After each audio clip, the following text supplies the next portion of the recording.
call Sandra Gowdy. Mr Speaker, I in turn would like to speak to the National Animal Identification and Tracing Bill, and I'd like to applaud the Māori Party and Rahui Kātane for her support for the rural sector, and I think that we need more voices speaking out in support of the rural sector, and certainly the NAT bill does a number of things, and I'd just like to reiterate on some of those things. It would enable rapid and accurate tracking of animals from birth to death or live export, and I think that's vitally important because we do need that traceability, and markets are demanding more of that traceability, and we do not want to put any of our markets at risk, and so it's very, very important in regard to that. It will provide information on the location and movement history of animals, and I think that is also important. My apologies. Sandra Gowdy. You accidentally sat on the bell? Thank you, Mr Speaker. It will also improve biosecurity management, help manage risks to human health, improve animal productivity, allow market assurances, as I've already mentioned, and support compliance with trading requirements. And all those things are very, very important. We cannot in any way risk our overseas markets. Our overseas markets are vital to our exports and thus to our national economy, because don't forget, the agricultural sector is one of the stalwarts of the New Zealand economy, and I'd hate to think where our economy would be without the agricultural sector. And I just wonder how many New Zealanders fully appreciate and understand that and understand the importance of agriculture to New Zealand's economy. Probably not enough in my view. I would love to see the education system change in such a way that our children understand the importance of the agricultural sector right from primary school. If we can do it for conservation, I think we should be able to do it for agriculture. And I think it sometimes becomes the whipping boy for a lot of situations and causes where it's actually blatantly unfair to do so. You know, the Select Committee chaired by Shane Dern, excellent chair, who's got one of the best knowledges of agriculture in this Parliament, and there were some recommendations that were made through the Select Committee. There's an amendment to clause 2. Order. I'm sorry, I'm having difficulty hearing the Speaker. Sandra Gowdy. Thank you, Mr Speaker.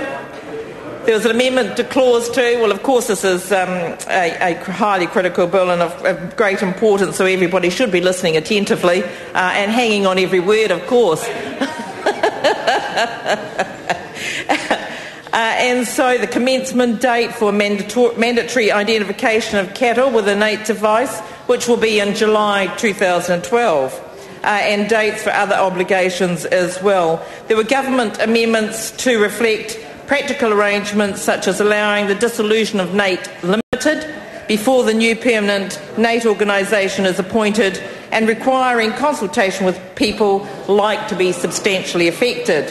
And of course we all know that those people that are going to be substantially affected do need some considerable consultation, and there is quite an exercise in making people aware of their responsibilities, because communications for the rural sector aren't as robust as they might be for the urban sector. The Minister was given more flexibility to remove some or all functions and powers from the NAT organisation, where this was needed to address a wider range of circumstances, subject to consultation yet again with affected parties. And that goes without saying. We also deleted the clause requiring a person in charge of animals who consigns a NAT animal to another location to provide a NAT declaration. There was an amendment to clause 46 to make data access criteria and application processes clearer.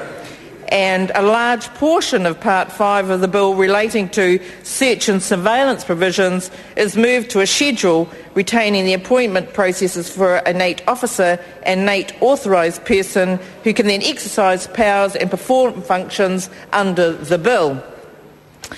So the Select Committee identified the concern expressed by some submitters on the use of low-frequency identification devices rather than high-frequency devices, and this concern was actually motivated by the fact that we do understand that there are rapid advances in technological change, and so it's certainly an exercise if the technological requirements for NAIT change at a rapid pace. There is a difficulty with the uptake of those changes by the users of the NAIT system, the farmers themselves. So there needs to be some care and concern around making sure that the technology is robust and substantial in the first instance, so that there is no need for too much further change in technology as time goes on, because all of those changes come at a cost.